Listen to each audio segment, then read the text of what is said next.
Again, I should also mention that I've been following your column in the Guardian for a long time, and All right. I've really benefited from it a lot.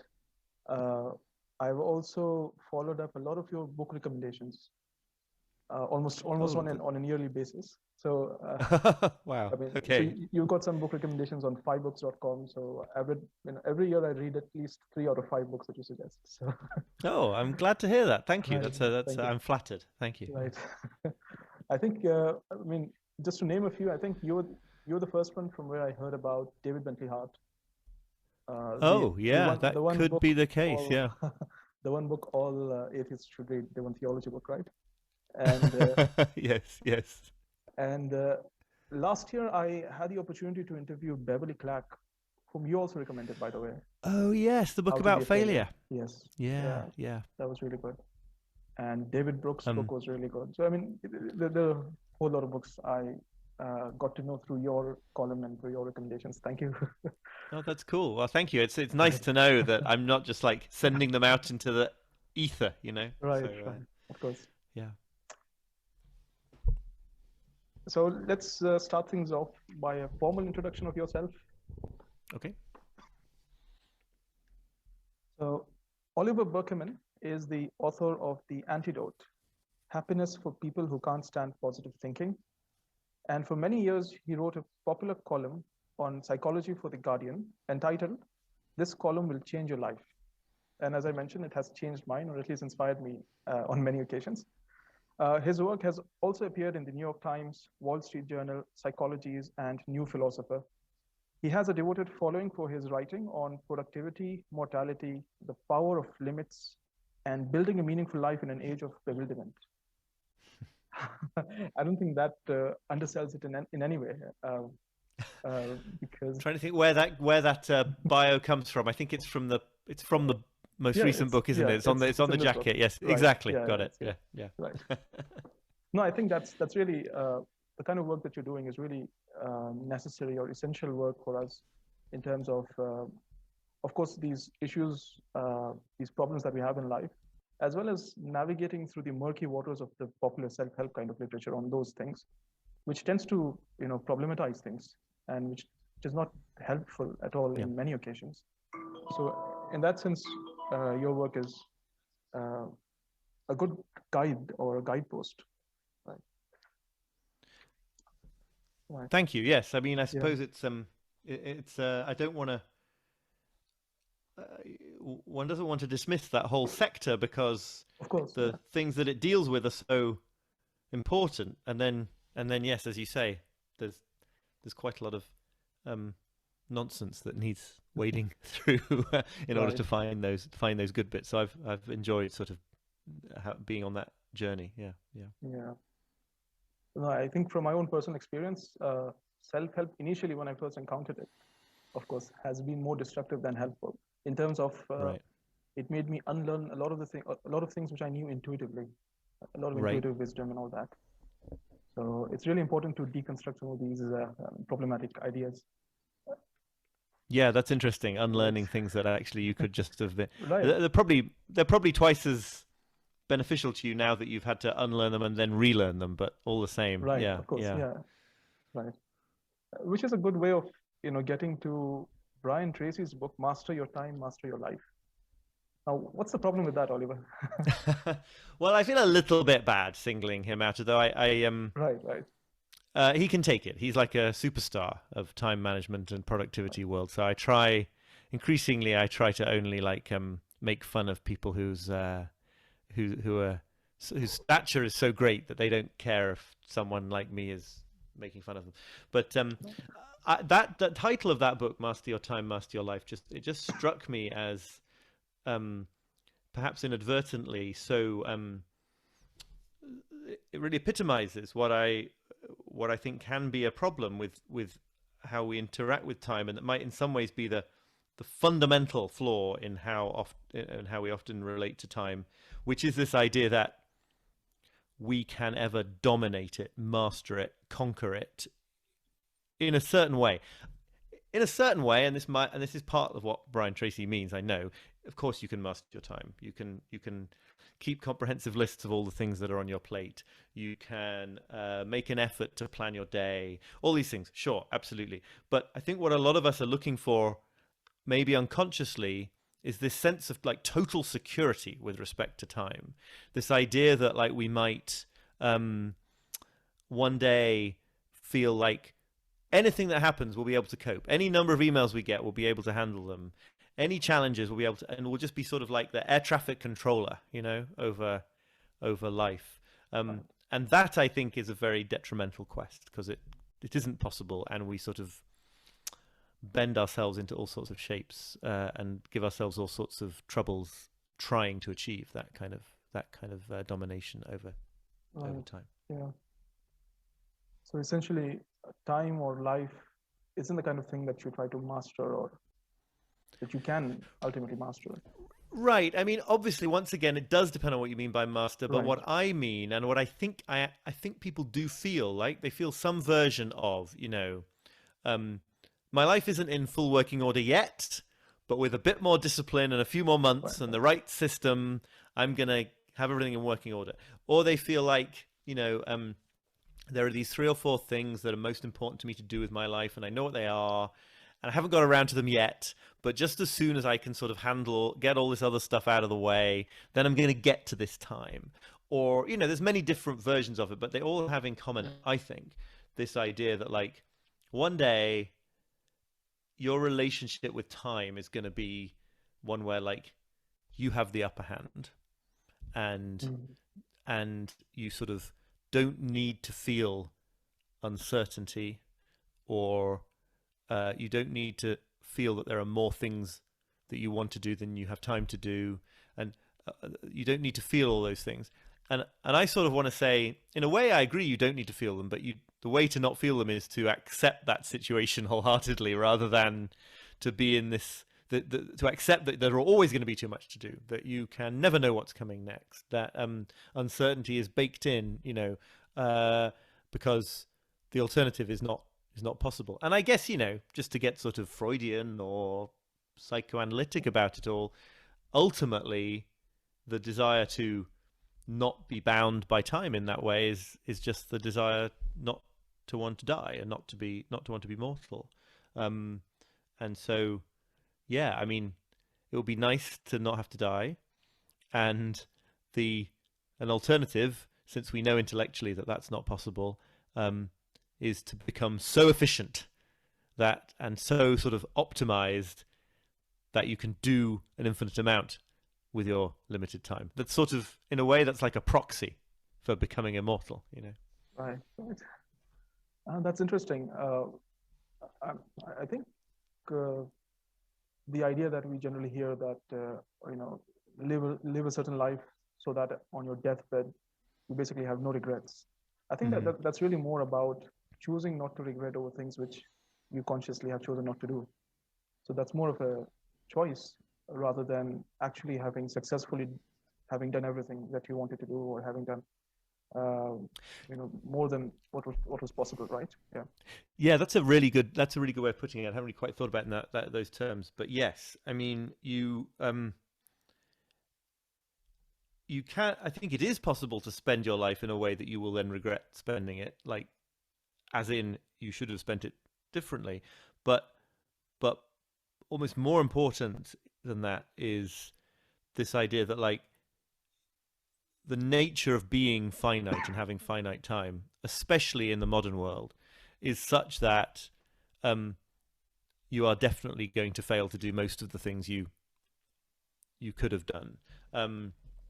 You definitely aren't going to succeed in doing everything. So, right, if the aim is to get your deathbed and think there's nothing I wanted to do that I failed to do, then that's a recipe for distress and for regret, because you're setting it up to fail. If the goal is to be on your deathbed and think, I don't regret the things I didn't do, but I or even that I did regret them. Like, there's nothing wrong with feeling regret. I know Dan Pink has a book coming out this year about the power of regret. I'm really interested to read that, because in a way, I think at least for a certain personality type, regret is sort of baked into life, right? And then, so I've always thought that the difference between people who regret and people who don't is not that they've made different choices, as I'm on the track of what you said here, but because they're different kinds of personality. And so in my case, I'm always fearing regret in the future. So I do struggle with that kind of like, well, I don't want to do that because then later I might think that I wished I'd done this instead. It's very complicated temporally, you know. But I'm not really a person who does feel regrets when it actually comes to that moment in time, at least so far. So I think the kind of person, people who regret or don't regret on their deathbed, apart from anything else, they're just taking a different attitude to this fundamental truth that you're not going to get done all the things that matter. And I think that's an important distinction, because otherwise you could be on this idea of like, I've got to do totally extraordinary things every day. I've got to travel to exotic locations every weekend and try a new hobby every 3 days, because otherwise I won't have done everything. And I want to say like, well, if you do that, you still won't have done everything, and you'll just have diluted your attention so disparate. You know, you'll have diluted your attention so much that you can't that you didn't really get much out of any of them. Right. That was a long answer to your short question. But. No, and you also say that, you know, if we have the attitude that we want to pursue a great number of things in order to feel enough, then ultimately that will lead to a situation where there are yet more things that we could still pursue in order to get to that state. Right. Yeah. Right. Absolutely. So, I mean, this often gets talked about in the context of work, and I do talk about it in that context too, right? If you get really good at dealing with your email, you get more emails because you reply to people and they reply to you, and people seek you out, and la la la. This is Parkinson's law, right? The work expands to fill the time available for its completion. But it also applies, as I think you're noting there, to sort of like good experiences, and the person who has a sort of hedonistic commitment to just really sort of sucking the marrow out of life is the idiom I would use anyway. Really feeling like they exhausted life's possibilities is going to be perpetually on a certain kind of treadmill. It might be more fun kind of treadmill than just answering email all day, but it's still, you can't get there because I mean, firstly, just because the world offers far too many things for a single human being to do, and then secondly, as you say, because there are various reasons why doing more of them exposes you to more things, right? I mean, if I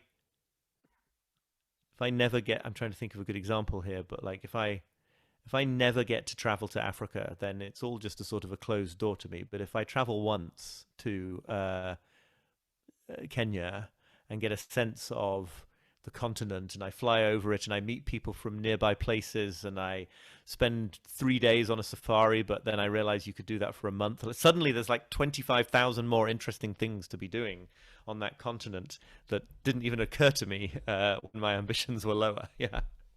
There's a lot to really unpack over here.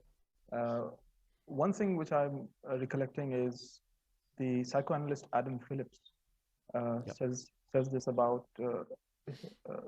he says that greed is essentially despair about pleasure. Greed is despair about pleasure. I suppose in one sense you can see that perhaps we're not.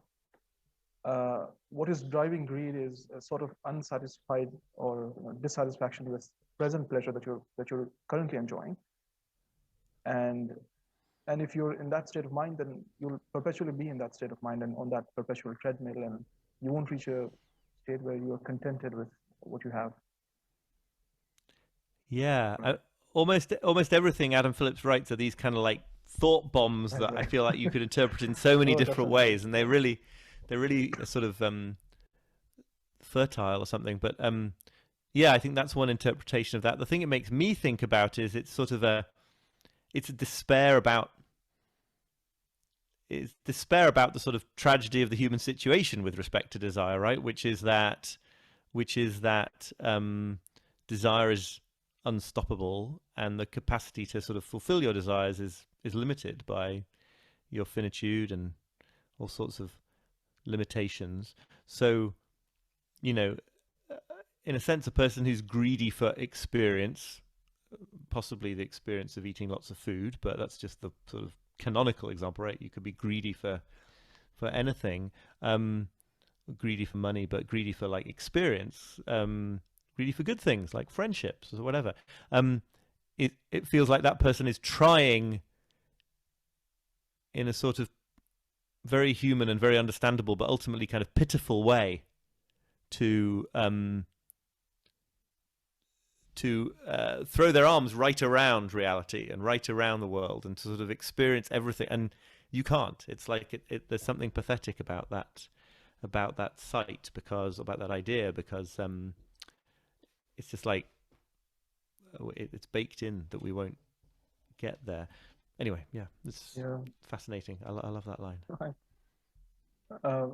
And there's another really interesting tangent which comes up. Doing nothing is the most difficult thing in the world. Oscar Wilde says so. Mm-hmm. And right at the end, you have this do nothing meditation. Perhaps we can get to that further on. Because doing things without that kind of intention or purposiveness is perhaps a really essential skill to cultivate in our present times. And precisely the fact that we won't be getting anything or any tangible gain out of it is why we should be pursuing those kind of activities. Yeah. And it's really, spiritually very fertile to inhabit that space of mind from time to time, of doing nothing or not having, any telos or any direction for a certain period of time, I suppose.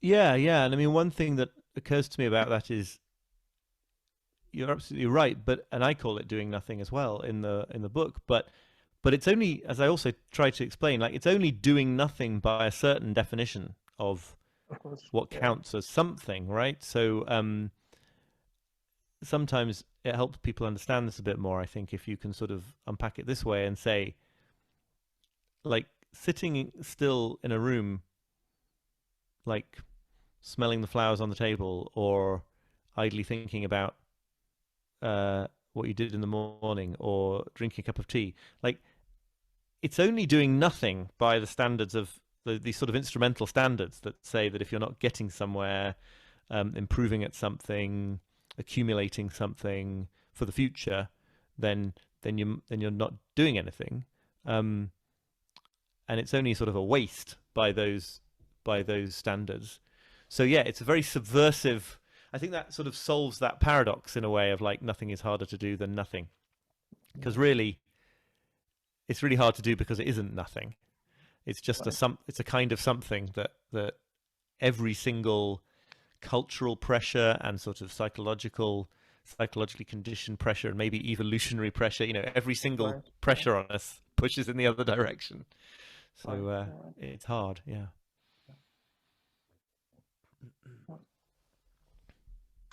Well, I mean, this ties to the idea of deep time that Richard Rohr talks about, and perhaps we should explore or talk about the difference between our modern clock time and this alternate kind of deep time, and what is the nature of time, Oliver? I will sort this out in 5 minutes, no problem. Right. It's going to be huge for your podcast, right? I mean, I'm not sure. I borrow the phrase from Richard Rohr, who's a brilliant writer. I'm not confident that he would agree with every sort of nuance that I put on it. But I think that the distinction that I'm trying to draw here, clock time, deep time, lots of different other ways of talking about it, is just to show, is just sort of highlight that fact that this way in which a lot of us approach time as second nature is it's not the only conceivable way of of experiencing time, right? So this idea that time is it's basically a sort of a subject-object relationship, right? Where like there's you and there's time, and time sort of is moving along. It's like a yardstick or a conveyor belt. People tried for different metaphors, right? And there's you, and you have to sort of keep up with it. You have to fill little chunks of it with enough activity to feel justified, whatever it is. And it's always this kind of a spatial metaphor of some kind, right? It's always like there's this thing and it's moving and it's got spaces in it and we have to fill those spaces. And there are lots of contexts where you do have to think about time in that way to sort of coordinate large cultures and things like that. But in some fundamental way, that's just not what time is in our experience when we look closely at it. I'm not talking about the physics of time here. I know nothing about that basically. But when you really pay attention to your first person experience, there isn't this this separate thing ticking along next to you. There's just a sequence of moments that you inhabit. So you don't have time. You don't have, as the writer David Kane points out, I love the way he puts lots of these things. You don't have 3 days to complete this project by your deadline. There's no that use of the word have has no equivalent in anything else. Like you have money, you have physical objects, but you don't have 3 days. You expect 3 days. You might have very good grounds to believe that you have 3 days, but equally, a grand piano might fall out of a tall apartment building onto your head the next moment you step into the street, right? So it's a sort of a New York kind of example, Right, but right.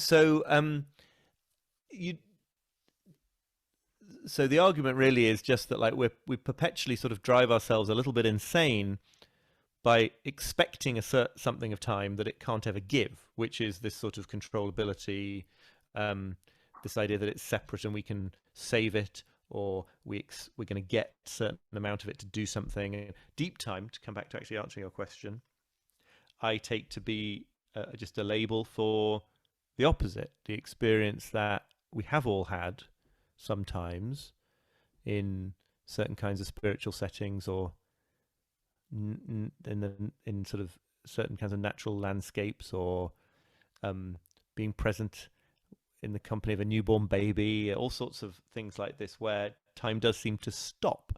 But it's only really the clock time that seems to have stopped, right? I mean, in a way, I think those moments are delivering us back to a more authentic relationship with time rather than taking us out of time. And I make the argument in the book that lots and lots of pre-industrial peoples would have experienced a lot more of their lives in this way than we do. I don't think I want to claim that it's possible or desirable for most people, including me today, to just exist in that state all the time. But it's really useful to remember when you're in a sort of a frenzy about your schedule, or how much time you've wasted, or some question like this that is predicated on industrial clock time. It's useful to remember that this is a construct to some extent, and you can sort of be free of it the moment you decide to be free of it in a way. There's a good comic example that you gave in the book. I don't recall exactly the context, but the example is of a person who's tending his boat or ship, and a capitalist comes to him and Oh yes, tells him, yes. Can you recount that example? I think that's really poignant. I think you're talking about this. It's funny because some people have never heard this story, and some people think it's like the most cliched story in the world. So I'll tell it, Right. but somebody listening's probably heard it, right? I think the usual setup is that there's a New York, like a hard-charging New York businessman who's on vacation in Mexico. Is this the story you're talking about? Yeah. And he gets chatting to a Mexican fisherman, and he asks the Mexican fisherman what he does with his days. And the fisherman says, well, I fish for like 2 or 3 hours, and then I spend the rest of the day drinking wine in the sun and playing music with my friends. And the New York businessman is just appalled by this. It's such bad time management. He says, like, what you got to do is you got to work harder for a while, right? Build up a stock of capital, buy a fleet of fishing ships, pay other people to do the fishing for you, become like the president of an international fishing business, make a huge amount of money, retire early, and then like you can do what you want. And the guy says, then what do I do after I retire? And he says, well, then you can spend the day drinking wine in the sun and playing music with your friends. The joke, obviously, being that it's a long way around to where you already are, and that this kind of enjoyment of the moment is available to us already, and that there's something sort of empty about that sort of instrumental approach. Obviously, we all live instrumentally to some extent and have to and probably should, but it just shows that if you completely invest in that, you sort of miss the point about life totally. I think that's what I take from that. Anyway. There's a good personal parallel to this, which in my experience, it's a really weird kind of example, because this was something I read in childhood, and I told my uncle that if you just stop spending time in front of the mirror on a daily basis, at the end of your life you would have this 1 year or a certain chunk of time extra for you. And his question was, okay, but what would you do with that time? So that question still remains, even if your life has another extra year or extra decade. Yeah, no, absolutely, yeah.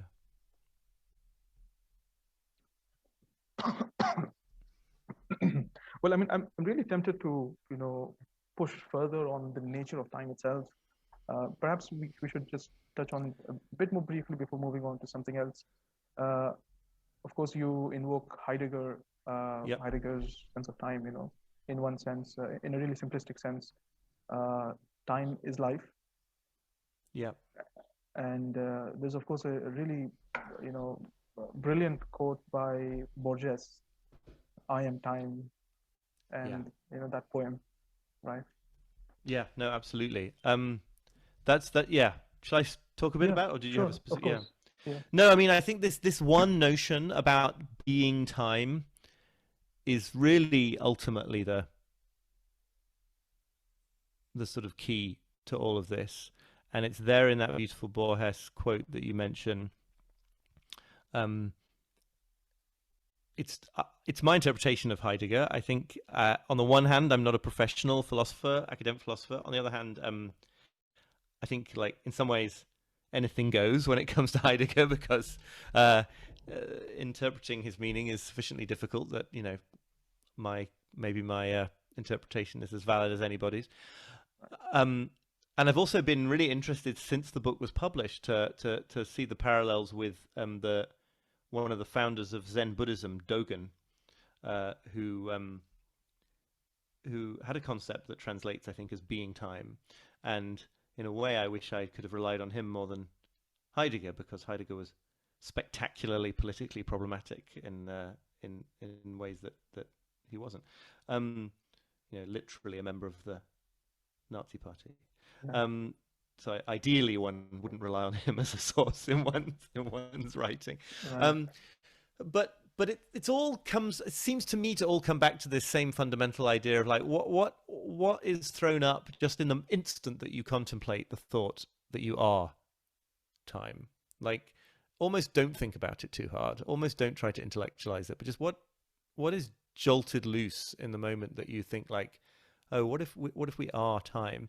Because it really does, for me anyway, collapse that distinction between oneself and time, the adversarial relationship that causes all the stress. It makes you sort of see that you sort of just at any one moment you just are the totality of that moment, giving forward onto the next moment, and it's a very vulnerable place to be, because it's clear now that you lack this sense of sort of godlike control over time. But in a way it's kind of deeply liberating as well, because it's so obvious that well, the way I put it is, anyways, like, you know, all that can be expected of you is to act in the moment in the way that seems like the right way to act. And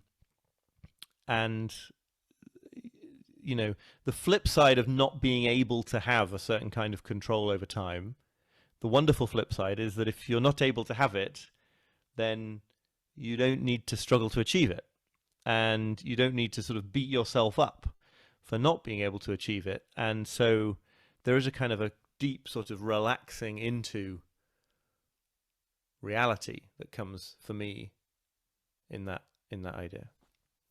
Right. I think this ties to a lot of the you know, the central insight of your entire book about not identifying, I suppose, with your accumulations or the you know, things that you do, but instead identifying with who you are, or even this sort of, you know, mystical essential self, if you want, which is again something which is not like an object that you can, you know, get a hold of, similar to time. And yeah, for this I really find really fascinating Martin Buber's, and you know, the dichotomy between where he talks about we can have two relationships with anything. One is the relationship of seeing that thing as a thing, as an it, and the other one is of a thou, or, you know, person, or, you know, or maybe not necessarily a person, but it is, you know, something which is beyond me, something which is beyond my objectification of it. So yes, I suppose I mean, in that sense, you know, relating to time in that sense opens up really deep dimensions. But of course, wow, that's interesting, right? Yeah. No, I was going to say, I mean, I know I'm familiar with the outlines of the I thou idea in Martin Buber, but I have never thought about that in the context of a relationship with time. Of course, at first glance, the idea that it is something beyond me and beyond my sort of uses and meet goals and projections. I mean, at first glance, that seems the opposite of the idea that you are time, right? It's a relationship of otherness versus the relationship of great non-otherness. But I'll be thinking about that for many showers to come. Right. No, I mean, for me, I'm really That's fascinating. tying this, you know, all over the place. For me, this also invokes for me, you know, Advaitic or non-dualistic, Hindu non-dualistic ideas about the self. Right. And where, you know, the idea is even the objective self that I can think of myself, even that is not what I am essentially. So my essential identity is not even my ego-ness or my, you know, sense of I. And, you know, where that subject-object dichotomy collapses. But of course, I mean, absolutely, all of this should be taken with the caveat that this isn't something which we can inhabit for a long time. Otherwise, we won't be able to survive in the world. This is a state of being which we should delve into momentarily. While also, the, you know, clock time is also, I mean, we survive on the basis of clock time, of course. Yes, no, absolutely. I mean, that seems like one of those, you occasionally run into this in the context of this discussion and in discussions of like meditation and the pursuit of enlightenment and all these things. People seem to get concerned that, like, what if you inhabited this worldview so completely that you didn't want to do anything? And that happens too, or that you couldn't function in the world. And that happens also with some of the ideas I explore in the book about, like, paying attention to our cosmic insignificance, which I think is a very useful correction to certain ways of thinking. And then people are like, well, but if you really took that on board, wouldn't you ultimately think that you were, you know, and I always think that these fall into a category of problems that are like sort of, why don't we cross that bridge when we come to it problems, in the sense that, I doubt one could function, certainly in the ways that the modern world wants you to function, from a sort of permanent state of that non-dual sort of merging with reality, de-objectifying of But I, I'm aware of like nobody who's been. I don't think I've ever met anybody who's in danger of getting to that state. So for most of us, I think it's just a really useful counterweight to all the other forces, basically. As tempting as it is to make the entire discussion about this segment, I think we should move on to another topic. But I mean, before we move on, there's another really fascinating tangent which we can tie to this, and maybe it opens up an entire discussion. But there's an Islamic tradition which says that, where God says essentially that I am time, and this, or more broadly, I am space-time, or the cosmos essentially. But I mean, this is again the mystical element in Borges's poem that for you time is a river, but I am also the river. Right? And that's a really interesting, I suppose, tangent. But we can get back to some of the practical, Well, I won't make a long response, because it's so obviously one could spend literally a lifetime unpacking that thought. But the idea that God is time, or that sort of God is time in its infinite mode, and then clock time, or sort of durational time, is a gift given by God to human. I mean, that's an idea that I've definitely encountered in primarily Christian traditions. That's because I just don't really know very much about Islamic traditions. But there's obviously, we're obviously getting, when you start to talk about like when you start to talk about what this thing called time is and what the infinite is, you're obviously deep in religious territory, whether you like it or not. So I mean, coming back to the practical concern with time, and how we experience time on a practical basis. You suggest that there's a lot of avoidance that we do in terms of thinking about our finitude and our limitations, and we try to imagine time as a limitless resource and life as a limitless resource. And can you talk about there are, I think, two paradoxes over here. There's the paradox of choice, when you have so many things you could potentially do. There's a paralysis that comes with that, and you won't. It becomes even more harder to take up any one thing when there's a plethora of options. But then there's also, I mean, parallel to that, there's the paradox of limitation, which you talk about. That perhaps certain limitations are good, socially sanctioned limitations, perhaps, or being with the rhythms of the community that you're in. That can do you some good, I suppose. I mean, I think all this comes down to this idea that that we are, the human situation is to be capable of envisaging limitless goals and ambitions, or to feel limitless obligations, to have limitless desires. They exist in sort of infinite consciousness, but then to also be this very material, like being with limited resources and above all limited time to do anything. And there's disagreement about whether that yearning for limitlessness is just a sort of strange evolutionary glitch, or if I think a lot of religious people would want to argue it's some sort of indication of the divine. But whatever, day-to-day life, it's not what we're presented with in our sort of earthly existence. And so I think what people end up doing is pursuing lots of ways of relating to time where the real motive is to feel like you are infinite, or at least en route to becoming infinite. So the great sort of self-improvement productivity quest of Silicon Valley in 21st century, the idea of becoming, of making all the tedious chores in your life handled by other people, of getting super fast at email, of becoming sort of optimized in your sleep and workouts and all the rest of it. Like, I think the payoff there is that you feel like you're always en route to achieving this kind of victory over being finite. You never get there because it's not possible, so it has to be sort of placed in the future, where it can be safely sort of fantasized about, and you never have to, you sort of face the fact that you're not going to get there. So, you know, even just things like, I mean, you know, even just things like a new email app that purports to help you answer your email at a faster tempo, right? I mean, there are some, and they do, and they're great, and I've tried them, but I think a big part of the allure of those things is this notion that if the tempo got fast enough, you could not have to feel the discomfort of being limited, of having to make tough choices with your time,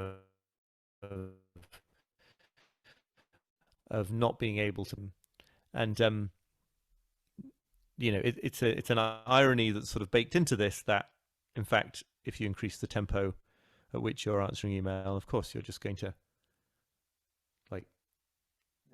feel like you're going, feel like that those times are spent doing more and more email. So it's Yeah, I mean, there's the image of Sisyphus's inbox, right? Right. Yeah, application goes off that moment, it's like all over again. And I mean, it's unpleasant to live in this way, but I think it's really important to see what the payoff is, right? It feels bad, but it's kind of it being overwhelmed, being too busy, feeling like we've got to really do a lot to get to the future point where we've got our lives working out. Like, we get something from this. It's more comfortable in a sense than confronting the truth of the matter, I think. Mm. Yeah, I mean, I don't know. I suppose on a deep level, we could see something, the kind of interplay, the Freudian interplay between eros and thanatos. You know, I mean, it seems that that drive is at the heart of what drives us on an everyday basis. And maybe if we didn't have that, we would I mean, that would be a different problem. But of course, our audience might not have a problem with that. I mean, recognizing that aspect. I mean, as you mentioned, it's not a danger that people are getting into the the death drive, or where I mean, doing nothing is not that great a hazard as doing something. Right. And I mean, look, this book and everything I do, I think on some level is written for a certain kind of person, because it is written for me. It's the advice I need to hear. And I think there is a different kind of person who probably wouldn't be interested in this conversation or this kind of writing in the first place. But yeah, I mean, I think all good writing in the genre of self-improvement or advice or wisdom, and I hope that mine counts, is a corrective, right? It's like it's a little prod in the direction other than the one that you instinctivly go most naturally. So like, I love it when people say about this book, like, I really enjoyed it, but I also found it very confronting. People use that word quite often. It's like they feel like slightly I was like punching them in the face or something, because it's like, yeah, in a way, good, because it's for people like me and you. I'm saying to that person, who like need this bucket of cold water over our heads, and other people need different things. They always say, like, what's that phrase? That the opposite of a great truth is also true. I don't know the source of that observation, but I think that feels very, very, very apt, right? I mean, we have no time at all, and we have all the time in the world. We are deeply limited, and we are extraordinarily, we have extraordinary capacities. I'm really just addressing people as neurotic and screwed up as me when it comes to like not accepting the terms and conditions of being a human being, I guess. Right, right. I think that's really crucial. I mean, mainly because we hear this all the time about embracing your finitude or embracing mortality, memento mori. But I suppose we all need, these kind of hard-hitting reminders in order to really internalize that fact. I mean, just remember death is a very abstract kind of, command. How do we actually Yeah, go about it? And I mean, how do yeah, we, no, you're right. right? Yeah. Yeah, and I mean, I do have a chapter on memento mori in the antidote, but I always feel like I want to push back when people suggest that this most recent book, 4,000 Weeks, is about confronting death or mortality.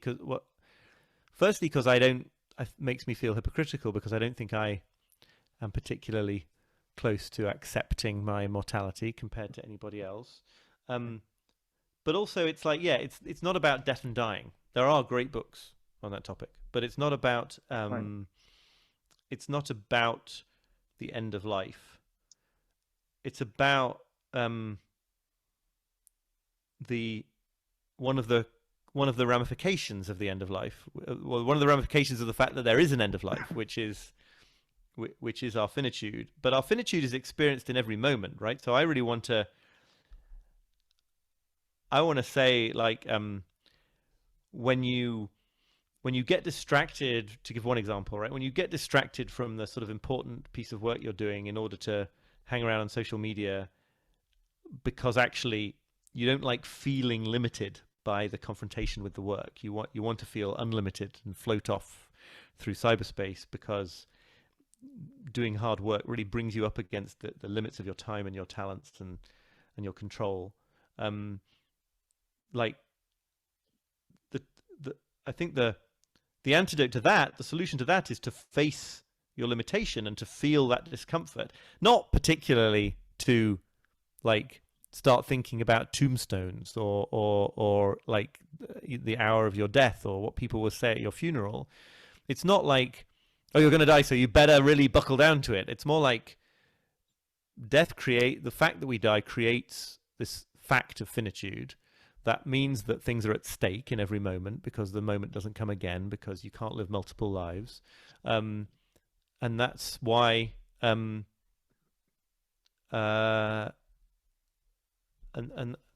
that's why that's why it feels uncomfortable to do that work. But this is good news in my book, because actually the discomfort that we're talking about here is pretty minor. Like you can do a lot to combat your urge towards distraction by being willing to feel a very mild level of discomfort that comes with doing important, difficult things in life. Whereas, the demand that you accept your mortality is so large as to be possibly beyond everybody. The demand that you feel a little bit of the discomfort of existing as a finite human, that's very doable. Right. Yeah. I think what your book is inhabiting is a space which could be between life and death, or to use Heidegger's term, being towards death. Right. Right. Yeah. No. Yeah. Yeah. Yes, I think that's a good way of putting it. Right. I mean, I really still don't know what he means by the word toward in that phrase, but it's an orientation. I think I like the word orientation because it combines a sort of the idea of an intellectual insight with the idea of a behavioral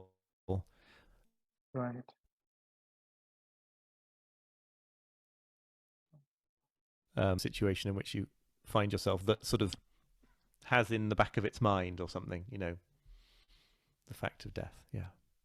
Right. Speaking of books which I followed up from your recommendation, of course, there was Martin Hagland's This Life. Oh, yeah.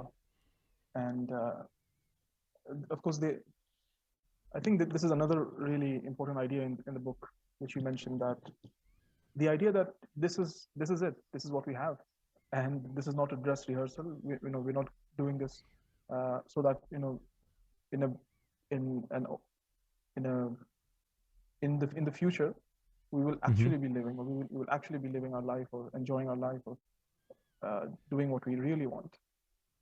But waiting for that future, of course, your life is passing. Your 4,000 weeks are, running, and I think that's a really important point, which again I suppose ties back to the idea of accepting that we are mortal beings. Time management for mortals. So the idea that this life is what we have, and we have to do what we can with it, right? Yeah, and I mean, honestly, I suffer from this as much as anybody, but like so much of our day-to-day existence, I feel like we make it bearable somehow, or we make it less uncomfortable, put it that way, with by telling ourselves or by believing in some subliminal fashion that it's preparation for the real time.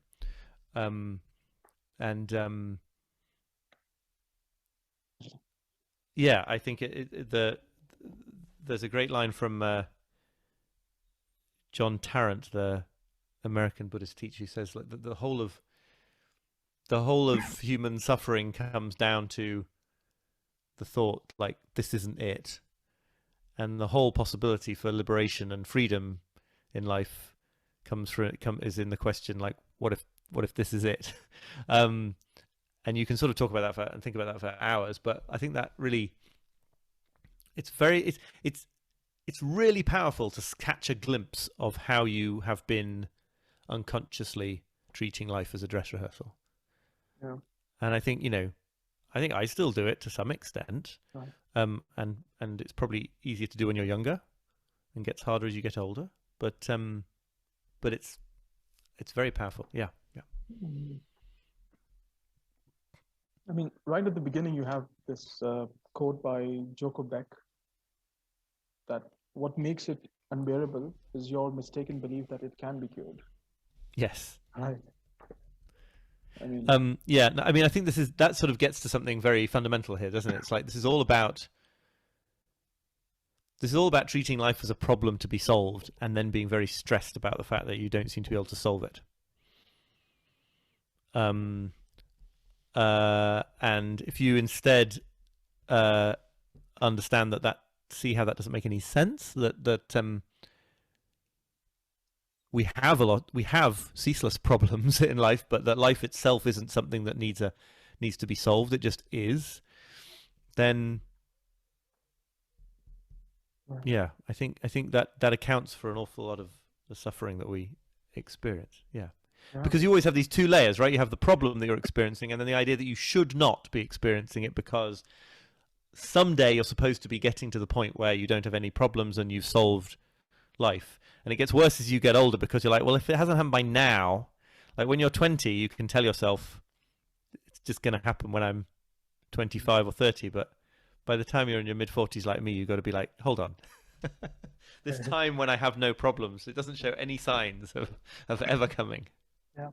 No, I think that's an interesting way to think about it. I think time is always easier to look back on than to look forward to, I suppose, right? I mean, because it has a determined outline as past, but as future, there's all this uncertainty, the great unknown. Right, and this always blows my mind because, like, if you're in any way prone to anxiety of the existential or the sort of regular kind, you often find yourself in this situation where like the future seems unknowable and it seems very high stakes. It seems terrible, like absolute everything could go wrong. And yet if you look back, it's always the case that you coped with what happened. And it's always the case that it didn't destroy you. I mean, there are certainly people who have had sufficiently traumatic backgrounds that it almost did destroy them. But like, none of the things that I thought might lead to the apocalypse in my life have yet done so by definition. So it's like, it's important to remember that. Otherwise, right, you sort of experience a lot of needless worry. Yeah. mean, there's this interesting phenomenon in Japanese society. Perhaps you might have heard of it, Hikikomori, which is a Oh, kind is of, this the yeah, the shut-ins? Yeah. Is this yeah, what? exactly. Yeah. Right. It's like Say more. right, I know what it is, but I don't know the connection that you're drawing out here. right. So, I mean, yeah, that's the case where apparently in Japanese society there are this entire group of 30-year-olds reaching that age and are experiencing this acute social withdrawal where they don't want to take up they don't want to enter the next stage, as it were, of life, or take up social responsibilities, or embrace one life path, because it means that you'll have to abandon multiple life paths, and that kind of paralysis of choice. Right? Oh, so it's the provisional life idea from Marie-Louise von France that I write about in the book. That's fascinating. Yes, that makes sense. I hadn't thought about that in that context. So I wonder if, it would be interesting to. Sorry, go on. Yeah. No, I was just mentioning that. Oh, this is. I read this in Josh Cohen's book, Not Working, Why We Have to Stop Them. And he's a psychoanalyst in the UK. Oh yeah. I'm aware of it. Yeah, I don't think I haven't read that book, unfortunately, but yeah. So it'd be interesting to know. Maybe they have been asked for some of those guys who don't want to enter the next step. You would assume that would go along with. You would assume that if they asked them if that was what they expected their life to be like indefinitely, they would say no. They would be like they would expect that they would have some fantasy that in 10 years from now somehow they were going to be in a different phase, right? Because the draw of the provisional life is precisely that you want to hold on to the option of launching one of those alternatives when you're ready. And I know nothing about this phenomenon, but I imagine that this is what happens eventually in the majority of cases, right? You sort of, it becomes untenable and you have to sort of, quote, grow up. But yeah. I mean, there's of course, it seems that this is related to the fear of missing out, I suppose, right? You want to have everything, and you want to, embark simultaneously on all these mutually contradictory paths, but you don't want to accept the fact that choosing one path means not choosing another path, or multiple. Saying yes to one life means saying no to multiple other lives that you could have potentially lived. Right, exactly, and it's that horror that is associated with like choosing something. I think a big, it's only the start of an insight that can change that. But I think the big response there that I'd want to make, right, is that in a sort of existentialist way, you don't have the choice not to choose. You don't have, you can't actually, a provisional life is not provisional in the sense that it is a decision to use that portion of your life in one specific way, namely living provisionally. And so it doesn't act, it can't, because time keeps passing implacably and relentlessly, nonetheless, you haven't actually kept your options open. You've just used that period of time in a way that probably even you don't feel is the most worthwhile. I mean, it's probably developmentally necessary for most people to do it for a while. I certainly did, to be sort of, not to be a shut-in, but to sort of be very sort of commitment phobic and keeping options open. And to some extent, I think we do it all the time, and I do it to this day. But it helps to realize that the promise of that life, of that stance towards life, is a false promise, right? Because you're not keeping your options open. Yeah.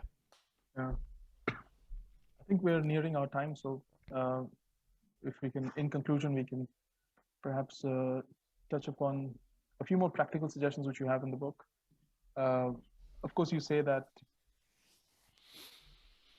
I suppose, as opposed to the fear of missing out, what we need is to cultivate a joy of missing out in certain ways, which is of course something you suggest in the book. And Because it means, you know, and I suppose uh, the one central point about time management that you have to practically offer is that uh, do few things, don't try to do everything, and consciously choose what is worth doing and what you feel is worth doing, and say no to things which you also want to do. Right.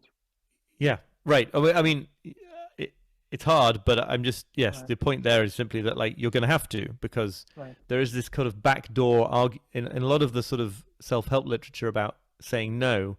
There is this backdoor assumption that it just means saying no to all the things you never really wanted to do in the first place. But it doesn't work like Mm, that. There's too many things that potentially matter. Yeah. Yeah. yeah. Yeah. And I think it's also important to what you call settling is important. I.e., you have to choose one path, and preferably in a way which is irreversible, so that it's harder to back off from there. And that you won't Right. know, right? And you'll Yeah. never know if it was really the best thing. And it's always going to be less than the best thing if the compared to impossible infinite fantasies, right? So um you know we don't like to say this about like the people that we marry, or Yeah. the careers that we pursue, whatever, but like of course it's possible to imagine something better if what you're imagining is something that couldn't exist in the world of finite reality. Um, so, uh, you know, it's always going to be settling by that kind of criterion. Yeah. No, I think I mean, there's an obvious sense in which the future is never going to meet our fantasies of the future. Our Right. fantasies are also always going to be larger than the reality. Mm-hmm. Um, if we can end on one final point, Oliver, um, Yes. I there's a point in the book where you talk about Jiddu Krishnamurti, and Yeah. there's a place. I mean, he says at one point, "I don't mind what happens," and that seems like an essential way of you know managing our time, I suppose. Mm-hmm. This also ties back for me to Krishnamurti's namesake, Krishna himself, of the Bhagavad Gita, who says that you know to the effect that you should always work, but with no attachment for the fruits of your labor or the Right. fruits of your action. Right? So Yeah. I mean, in the sense that all we can do is I mean, in terms of navigating an unknown future, all we can do is we can try certain things from our end, try to be a bit systematic about it as well, if possible. But ultimately, know that a plan is not a lasso. I mean, it is not something which will control the Yeah. future, or the future is under no obligation to you. Right. Right. Yeah. And I think I think Jiddu Krishnamurti was an imperfect human practitioner of this idea in Right. his life, but I think that that idea of not minding what happens, for me, that has a lovely nuance, because it isn't not caring, and it isn't sort of rendering yourself totally passive and free of preferences uh, or desires. It's just that it makes contact with the world somehow. It's like, you can still want things to happen. You can still fight for things to happen as opposed to other things, but to not mind what does happen. I only aspire to it, but it seems to me like a beautiful kind of aspiration, because it then says like, okay, I do all that I think I must and can and should, uh, and then we see, and then we see what happens. Yeah, it's you have to yes, right. You have to. I mean, detaching from the fruits of actions is easier said than done, but it's Mm. but but it's but it's clearly an undue for it's clearly an unwarranted um, attempt at control, to think that you get to do what you do and also know what that does, and also control what that does in the world. If that makes sense. Yeah. Yeah. Yeah. I mean, there's also another really profound statement which you make, that instead of looking at time as something to use, allow yourself to be used by time, and that element of surrendering to it. Right. Yeah. These are all, I think, just different ways of getting at this same notion of like sort of retracting the claws with which we're constantly trying to kind of make reality conform to our desires for it, which is not to say you can't have desires for it. Right. Just one final tangent. This reminds me again of another Islamic tradition where Abu Bakr, a companion of the Prophet, says that someone asks him, how do you know that God exists? He says that, or I think it's Ali, sorry, who's asked that, and he says, because things don't always go according to my plan. I like that a lot. I